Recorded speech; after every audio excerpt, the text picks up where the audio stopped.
Hello जी, नमस्कार। मैं हूं डॉक्टर नूतन प्रकाश विश्वकर्मा और आज हम बात करने वाले हैं प्लांट किंगडम के बारे में। इससे पहले हम पढ़ चुके हैं मोनेरा, प्रोटिस्टा, फंजाई और अब हम पढ़ेंगे प्लांट किंगडम के बारे में। प्लांट किंगडम के जो मेजर आपको चीज़ें पढ़नी है उसमें पढ़ेंगे एल्गी के बारे में, ब्रायोफाइटा, टेरिडोफाइटा, जिम्नोस्पर्म और एंजियोस्पर्म। तो ये सब के पांचों के जो एक रिप्रेजेंटेशन है वो आपको यहाँ पे मिल रहा है। सबके एक एक जो है एक एक फिगर आपको यहाँ पे एक एक इमेजेस आपको दिखाई पड़ रहे हैं।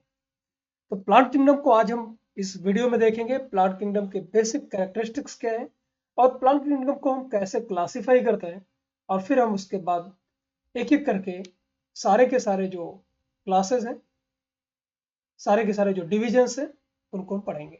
तो आइए देखते हैं कि प्लांट जो किंगडम है, तो प्लांट किंगडम्स के क्या क्या कैरेक्टरिस्टिक्स फीचर्स हैं। तो पहला जो कैरेक्टरिस्टिक्स फीचर है प्लांट का, जो सबसे इंपॉर्टेंट है कि सारे के सारे जो प्लांट्स होंगे वो ऑटोट्रॉफिक होंगे। ऑटोट्रॉफिक मतलब क्या होगा? वो अपना खाना खुद ही बनाएंगे, खुद से सिंथेसाइज करेंगे, फोटोसिंथेटिक होंगे, मतलब फोटोसिंथेसिस इनमें होगी सारे प्लांट्स में। जबकि अगर कुछ एग्जांपल अगर हम देखें तो उसके एक्सेप्शन भी हो सकते हैं। सम मे बी हेटेरोट्रॉफिक। जैसे एग्जांपल देखिएगा, आपके लेफ्ट साइड में ये इमेज आपको दिखाई पड़ रही है, इसको डोडर बोलते हैं या कसकुटा बोलते हैं। इसको इसको हिंदी में बोलते हैं बच्चों अमर बेल। तो अमर बेल की अगर हम बड़ी सी फोटो आपको दिखाएं तो यहाँ पर देखिए, ये देखिए, ये जो अगर आप कभी भी ट्रेन से अगर आप जर्नी कर रहे हो तो आप देखिएगा जो बेर के पेड़ होते हैं, है ना, बेर के पेड़ पे आपको एक येलो येलो सा थ्रेड जैसा, धागे जैसा स्ट्रक्चर मिलेगा। तो झाड़ियों में बहुत सारे स्ट्रक्चर मिलेंगे, ऐसे आपको पीले पीले धागे जैसा स्ट्रक्चर मिलेगा। इसको अमर बेल बोलते हैं। ये होता क्या है? ये परजीवी होता है पौधा।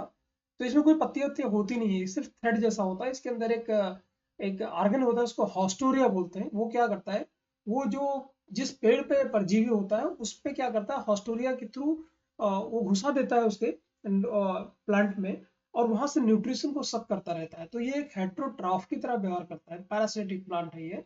एग्जाम्पल आपको पता है डोडर, इसको बोलते हैं कसकुटा और हिंदी में बोलते हैं इसको अमर बेल। आपने जरूर इसको देखा होगा। दूसरा, अगर हम दूसरा एग्जाम्पल देखें पैरासिटिक प्लांट में, रिनैंथस करके, रैटल करके है, ये आप प्लांट देख सकते हो। ये भी क्या कर सकता है, पैरासिटिक प्लांट है और ये दूसरे प्लांट से अपना न्यूट्रिशन लेता है। तो एग्जाम्पल में आपको बताया मैंने कि ऑटोट्रॉफिक होते हैं या फोटोसिंथेटिक होते हैं, और लेकिन उनमें से कुछ ऐसे हैं जो कि हेटेरोट्रॉफ भी हो सकते हैं, जैसे मैं बताया आपको अमरबेल और रैटल। ठीक है, मल्टी सेलुलर होंगे ऑब्वियसली, लेकिन अगर एक एग्जांपल हम छोड़ दें इसका, एक्सेप्ट यूनिसेलुलर एल्गा, कुछ एल्गा ऐसे हैं, कुछ एल्गी ऐसे हैं जो कि यूनिसेलुलर होते हैं। जैसे हम बात करें क्लेमाइडोमोनास की, तो क्लेमाइडोमोनास जो है वो एल्गी में आता है, और भी हम इसके बारे में आगे चल के बात करने वाले हैं। तो यूनिसेलुलर एल्गी को अगर हम छोड़ दें, यूनिसेलुलर को छोड़ दें एल्गी को, तो बाकी के सारे जितने सारे इसके मेंबर्स होंगे वो सब मल्टी सेलुलर होंगे। और ऑब्वियस है यूकैरियोट तो होंगे ही होंगे, यूकैरियोटिक होते हैं। हैबिटेट अगर हम देखें कहाँ कहाँ पे प्लांट्स पाए जाते हैं, तो प्लांट फ्रेश वाटर में भी होंगे, फ्रेश वाटर में हो सकते हैं, सी वाटर में भी प्लांट्स के इसके मेंबर्स होंगे, डेजर्ट में भी होंगे, ट्रॉपिकल रीजन्स पे भी होंगे, और आपके जो नॉर्मल लैंड है वहाँ पे तो प्लांट होंगे ही होंगे। सेलवाल अगर हम देखें, सेलवाल प्रेजेंट होता है प्लांट सेल में, तो बना किसका होगा? सेलुलोज का बना होगा। और ये अपना जो फूड स्टोर करता है वो किसके फॉर्म में स्टोर करेगा? स्टार्च के फॉर्म में स्टोर करेगा, है ना। तो इसका जो फूड मटेरियल, जैसे अगर हम एनिमल की बात करें तो एनिमल का जो फूड मटेरियल जो स्टोर करेगा वो ग्लाइकोजन के फॉर्म में स्टोर करते हैं हम लोग, है ना। तो जो एनिमल है वो ग्लाइकोजन में होगा। ऐसा हमने जब फंजाई के बारे में पढ़ा था तो वहां पर भी बताया था कि वहां पर भी ग्लाइकोजन स्टोर होता है ग्लाइकोजन की फॉर्म में। लेकिन प्लांट में स्टोर जो फूड है वो स्टार्च के रूप में होगा। Plastids are present. Plastids are present का मतलब क्या होता है? प्लास्टिड क्या होते हैं? ये डबल मेम्ब्रेन होते हैं। जैसे एग्जांपल देखिए, ये डबल मेम्ब्रेनस स्ट्रक्चर होते हैं। जैसे ये क्लोरोप्लास्ट है, ये आप क्लोरोप्लास्ट का इमेज देखो ना, ये दो मेम्ब्रेन होती है इसमें, एक आउटर मेम्ब्रेन एक इनर मेम्ब्रेन। तो ये जो ऑर्गेनल होंगे प्लांट सेल में प्रेजेंट होते हैं, इनको हम प्लास्टिड्स बोलते हैं। तो कंबाइंडली हम एक जनरल टर्म है जैसे क्लोरोप्लास्ट, क्रोमोप्लास्ट, ल्यूकोप्लास्ट, एमाइलोप्लास्ट। हम जब भी सेल के बारे में पढ़ेंगे, जब हम चैप्टर पढ़ेंगे सेल का, तो बहुत डिटेल में आपको हम बताएंगे कि कितने तरीके के प्लास्टिड्स हैं जो प्रेजेंट होते हैं और सबका फंक्शन क्या होता है। तो उनमें से ऑब्वियसली क्लोरोप्लास्ट जो है उसके अंदर आपको क्या मिलेगा, क्लोरोफिल मिलेगा, और जिसकी मदद से प्लांट क्या कर पाएंगे, फोटोसिंथेसिस कर पाएंगे। तो प्लास्टिड्स जो प्रेजेंट होते हैं वो सिर्फ और सिर्फ प्लांट में प्रेजेंट होता है, बाकी किसी में प्रेजेंट नहीं होता है। और ऑब्वियस है जो प्लांट्स है वो इमोबाइल होते हैं। इमोबाइल मतलब उनमें मूवमेंट की कोई जरूरत भी नहीं है। जरूरत क्यों नहीं है, क्योंकि वो जहाँ पे खड़े हैं वहीं पर उनको लाइट मिल रही है, और लाइट मिल रही है वो अपने फोटोसिंथेसिस कर रहे हैं। हम लोग क्यों मूव करते हैं, हम ब्रेड अपना ब्रेड बटर कमाने के लिए हमको एक जगह से दूसरी जगह जाना पड़ता है, एनिमल्स को अपने फूड के लिए जाना पड़ता है। लेकिन इनको जो जहाँ पे है वहीं पर इनको लाइट मिल जाए, पानी मिल जाए, तो अपना खाना बना सकते हैं, तो इनको चलने की क्या जरूरत है। तो इसलिए जितने प्लांट्स होंगे, प्लांट के जितने भी मेंबर्स होंगे वो सारे के सारे इमोबाइल होंगे। रिप्रोडक्शन अगर देखें तो सेक्सुअल भी हो सकता है, असेक्सुअल भी हो सकता है। और जो प्लांट लाइफ साइकिल है इसके दो फेज होते हैं। पहले जिसे बोलते हैं हैप्लॉइड। हैप्लॉइड मतलब जिसमें सिंगल सेट ऑफ क्रोमोसोम होगा तो उसको हम बोलेंगे हैप्लॉइड। और अगर pair of set of chromosome है तो उसको बोलेंगे डिप्लॉयड कंडीशन। जैसे हम अपने अगर ह्यूमन की बात करें तो हम सब डिप्लॉयड हैं, है ना। डिप्लॉयड में क्या होगा, हमारी मदर से एक हाफ सेट ऑफ क्रोमोसोम आया और एक सेट ऑफ क्रोमोसोम जो है वो हमारे फादर से आया और हम डिप्लॉयड हो गए। जबकि जो इस स्पर्म है वो हैप्लॉयड है, एग है वो हैप्लॉयड है। तो हैप्लॉयड हैप्लॉयड मिल गए तो हम लोग बन गए और हम लोग डिप्लॉयड हो गए। तो ऐसे प्लांट में भी दोनों चीज दो होता है। ये हैप्लॉयड जो फेज होगा उसको गैमेटोफाइट बोलेंगे, और जो डिप्लॉयड फेज होगा उसको बोलेंगे स्पोरोफाइट। तो आगे बढ़ते हैं। इंसेक्टिवोरस प्लांट्स भी कुछ ऐसे प्लांट्स होते हैं कि जो इंसेक्ट मतलब क्या होते हैं, कीड़े मकोड़ों को खाते हैं। अब प्लांट, आपको आश्चर्य होगा कि प्लांट कैसे खाता है। तो ये ऐसे जगह पे होते हैं जहां पर दलदली थोड़ा एरिया होता है, या जहां पर ऐसा मान लो जहां पर नाइट्रोजन की कमी होती है। तो जहां पर नाइट्रोजन की कमी होगी, प्लांट को तो नाइट्रोजन चाहिए, तो नाइट्रोजन जहां पे कम होगा तो वहां पर ये इनके अंदर जो है, जो प्लांट्स है इनके अंदर एक अलग तरीके से एक मॉडिफिकेशन हो जाता है। जैसे यहाँ पर देख रहे हैं निपेंथिस, इसको पिचर प्लांट बोलते हैं।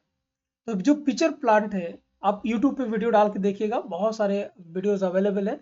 निपेंथिस करके डालेंगे या पिचर प्लांट करके डालेंगे तो आपको लाइव वीडियोस मिलेंगे। ये आपको इसमें घड़े जैसा स्ट्रक्चर दिखाई पड़ रहा होगा, और इसमें क्या होता है, इसमें कुछ लिक्विड होता है, लिक्विड सिक्रीट होता है। तो वो जो कीड़े मकोड़े होते हैं आसपास, उनको खाने की तलाश में यहाँ पे आ जाते हैं। उनको ये टेस्टी लगता होगा कि यहाँ पे फूड है, और यहाँ पर जैसे आएंगे वो ये जो यहाँ पर जो स्लाइमी काफी चिकना होता है यहाँ पर, है ना। तो यहाँ पर जैसे ही बैठेगा वो इंसेक्ट, कीड़ा मकोड़ा, वो वैसे ही यहाँ पर गड्ढे के अंदर नीचे इस पिचर प्लांट के अंदर चला जाएगा। और यहाँ पर क्या होगा, बहुत सारे एंजाइम्स होते हैं जो प्लांट को, फिर इंसेक्ट को बाहर नहीं निकलने देंगे और उसको डाइजेस्ट कर लेंगे और उससे अपने नाइट्रोजन की कमी को पूरा कर लेंगे। तो इस तरह से पिचर प्लांट काम करता है। ऐसे जो डायोनिया है, इसको वीनस फ्लाई ट्रैप बोलते हैं। ये वीनस फ्लाई ट्रैप मतलब क्या होगा, जो मक्खियां हैं ये आप देख सकते हो, ये ट्रैप है। और जैसे यहाँ पर मक्खियां बैठेंगी उनको लगेगा कि यहाँ से फूड लेना चाहिए, और यहाँ पर जैसे बैठेंगे काफी अट्रैक्टिव होता है। और जैसे करेंगे ये जो ट्रैप है ये बंद हो जाएगा, पत्तियां जो आप देख रहे हो ये बंद हो जाती हैं आपस में, और बंद हो जाएंगी और वो इंसेक्ट को डाइजेस्ट कर लेगी। ऐसे दूसरा एक प्लांट है, इसको बोलते हैं ड्रोसेरा या सनड्यू बोलते हैं। सनड्यू मतलब क्या होता है, जब सूरज की रोशनी पड़ेगी तो ये देखो ड्यू मतलब ओस की बूंदों की तरह चमकता है। तो यहाँ पर भी इंसेक्ट है, इसके लिए भी आकर्षित होता है। तो ये आप जो टेंटिकल्स हैं ये उसको ट्रैप कर लेते हैं और वो इंसेक्ट को डाइजेस्ट कर लेते हैं। तो इस तरह से ये प्लांट्स जो है वो इंसेक्टिवोरस प्लांट्स, वो ऐसी जगह पे पाए जाते हैं जहाँ पर नाइट्रोजन की कमी होती है। तो वो अपनी जो नाइट्रोजन की कमी है वो इस तरह से पूरी करते हैं इंसेक्ट को मार के। ठीक है, तो आगे बढ़ते हैं। क्लासिफिकेशन अगर हम प्लांटी की बात करें, जो किंगडम प्लांटी है उसको हम कैसे डिवाइड करेंगे, तो कुछ इंपॉर्टेंट फीचर्स के बेसिस पर हम क्लासीफाई करते हैं, है ना। तो पहला जो क्लासिफिकेशन है where first level of classification is depend on whether the plant body is differentiated or not, है ना। ये पहला क्लासिफिकेशन वो इस बात पे बेस्ड है कि जो प्लांट की बॉडी है वो डिफरेंशिएट है कि नहीं। लाइक जब आप कोई प्लांट का कोई मेंबर देखते हैं तो उसमें रूट, स्टेम और लीव्स, ये सारी चीजें आप डिफरेंशिएट कर पाते हो कि नहीं कर पाते हो। कुछ ऐसे मेंबर्स भी हैं जिनको आप देखोगे तो आप डिफरेंशिएट ही नहीं कर पाओगे। तो जो जिनमें आप डिफरेंशिएट नहीं कर पाओगे उसको बोलेंगे थैलस। थैलस एक अलग एक नाम है जिसमें हम कोई जो प्लांट है उसमें हम ये ना पता कर पाए कि रूट कौन सा है और शूट कौन सा है, तो उसको बोलते हैं थैलस। तो थैलस कुछ ऐसे हैं जो थैलॉइड है, और कुछ ऐसे हैं जिनमें जो है जो पूरी तरीके से डिफरेंशिएटेड है। तो ये तरीका हो सकता है पहला क्लासिफिकेशन का। दूसरा पॉइंट है next level is based on whether the differentiated body has special tissue for transport. मतलब क्या हुआ कि कुछ कौन प्लांट के ऐसे कौन से मेंबर्स हैं जिनमें वैस्कुलर बंडल्स प्रेजेंट है या नहीं है, मतलब जो जाइलम फ्लोएम प्रेजेंट है या नहीं प्रेजेंट है। तो जाइलम प्रेजेंट है या फ्लोएम प्रेजेंट है या नहीं प्रेजेंट है, इसकी बेसिस पर भी हम क्लासिफिकेशन करते हैं। अभी आपको बताते हैं। ऑब्वियस है कि जो प्लांट बहुत ऊंचे ऊंचे होते हैं, बड़े बड़े प्लांट होते हैं, तो उनमें क्या होगा कि अगर पानी वाटर की सप्लाई नीचे से ऊपर तक लीफ तक जानी चाहिए, और जो फोटोसिंथेसिस के थ्रू जो चीजें सिंथेसाइज हुई हैं वो प्लांट के हर एक पार्ट तक पहुंचनी चाहिए। तो जाइलम फ्लोएम का काम यही है। जाइलम क्या करेगा, वाटर की सप्लाई ऊपर तक लेके जाएगा, और जो फ्लोएम है फोटोसिंथेसिस के थ्रू जो भी बनेगा वो नीचे तक प्लांट को हर जगह पहुंचाएगा। तो जो प्लांट की साइज बड़ी बड़ी है तो ऑब्वियस है वहां पर जाइलम फ्लोएम की जरूरत है। लेकिन जो थैलस है जिसमें यही नहीं पता रूट कौन सा है शूट कौन सा है, बहुत छोटे छोटे हैं, तो उनमें कोई भी जाइलम फ्लोएम की जरूरत नहीं है ना। जैसे आप समझते हो अगर कोई एक झुग्गी झोपड़ी बना के रखता है, एक कोई रोड के किनारे झुग्गी झोपड़ी बना के रखता है, तो वो उसको प्लम्बिंग की क्या जरूरत है, वाटर सप्लाई की क्या जरूरत है, वो जहां मिलेगा वो अपना नहा लेगा, कपड़े धो लेगा, खाना बना लेगा। लेकिन जो मल्टी स्टोरी बिल्डिंग में रहता है, क्या वो इस तरह से कर सकता है? नहीं, क्योंकि मल्टी स्टोरी बिल्डिंग तक पानी पहुंचाने के लिए आपको प्लम्बिंग करवाना पड़ेगा। तो जो डेवलप प्लांट्स है उनमें जाइलम फ्लोएम होगा, जो थैलस लाइक स्ट्रक्चर है उनमें उसकी जरूरत नहीं है। थर्ड पॉइंट देखते हैं, ability to bear seed and whether they are naked or enclosed within a seed. अब दूसरा ये कि कुछ ऐसे प्लांट्स हैं जिनमें सीड होती है, कुछ ऐसे हैं जिनमें नहीं होती है, और अगर होती है तो जो सीड है वो नेक्ड है या किसी सीड के अंदर है। जो सीड्स है वो नेक्ड है या ओपन है। ऑलराइट, इसके बारे में और ज्यादा डिटेल हम बात करेंगे। ये फ्रूट के अंदर हो गया।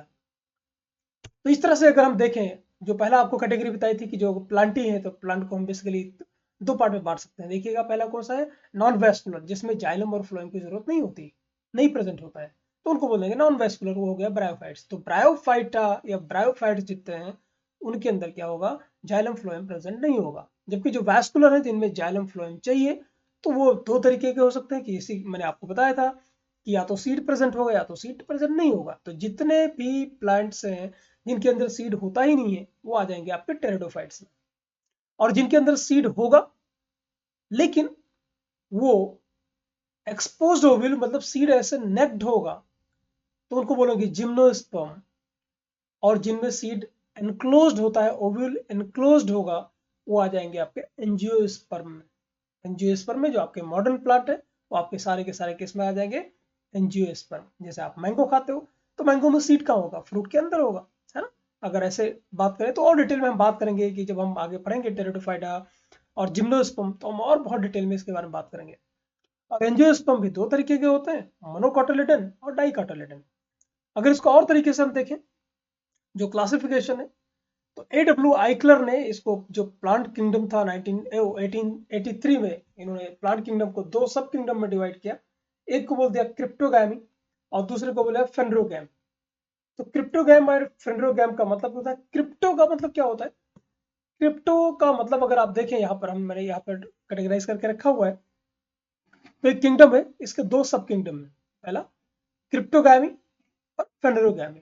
क्रिप्टो का मतलब क्या होता है कि गैमी का मतलब होता है मैरिज, राइट, और क्रिप्टो का मतलब होता है छुपा हुआ। तो जिसमें शादी छुपी हुई है, छुपे छुपे शादी कर ली, मतलब नॉन फ्लावरिंग प्लांट्स है, और इसमें जो भी अपना प्रोडक्शन हो जाता है लेकिन आपको दिखता नहीं है, कुछ होता नहीं है इसमें अलग से।